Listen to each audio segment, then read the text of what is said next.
Je m'appelle Aslen Esli. Je travaille comme psychiatre et psychothérapeute à l'hôpital Medical Park de l'Université d'économie d'Izmir et j'occupe également le poste de maître de conférence. Qu'est-ce que le trouble de somatisation?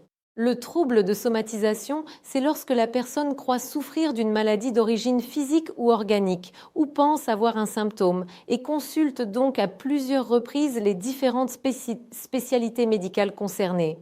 Comme son nom l'indique, la somatisation signifie que la détresse psychique d'une personne se manifeste par une plainte somatique, c'est-à-dire dans le corps. C'est pourquoi, le plus souvent, les personnes consultent les spécialités correspondant à leurs troubles physiques, comme la cardiologie, la gastro-entérologie ou la neurologie. Ensuite, lorsque rien n'est détecté dans ces spécialités, elles se tournent vers la psychiatrie. En cas de trouble de somatisation, ne faites pas de fausses interprétations. Si vous ressentez un engourdissement ou bien une douleur thoracique, sachez que ces sensations sont tout à fait réelles. C'est simplement que l'origine de ce problème n'est ni cardiologique ni neurologique.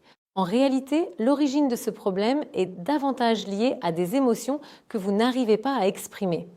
Votre médecin a peut-être demandé à un psychiatre de vous voir avec un diagnostic de trouble de somatisation. S'il vous plaît, ne vous inquiétez pas à ce sujet. Consultez un psychiatre en toute confiance. Bien sûr, comme vous ressentez des douleurs, des engourdissements ou peut-être certains symptômes physiques comme des tremblements, vous pouvez penser à juste titre que vos plaintes ne sont pas d'ordre psychiatrique et avoir du mal à comprendre pourquoi le médecin vous oriente vers la psychiatrie. C'est tout à fait naturel.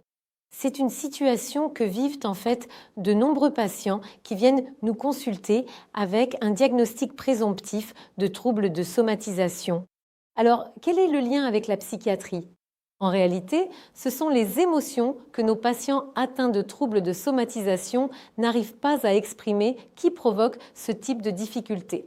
Par conséquent, ce à quoi nous souhaitons finalement parvenir, ce sont ces émotions chez les personnes. De plus, comme pour tous les troubles anxieux et la dépression, le trouble de somatisation a également des causes biologiques. Et pour cette raison, il est nécessaire que les personnes utilisent des médicaments du groupe des ISRS. Par conséquent, pour tous nos patients atteints de troubles de somatisation qui viennent à nous ou qui nous sont adressés, nous avançons à la fois en abordant leurs émotions par la thérapie et en assurant leur suivi, en particulier avec des médicaments du groupe des ISRS.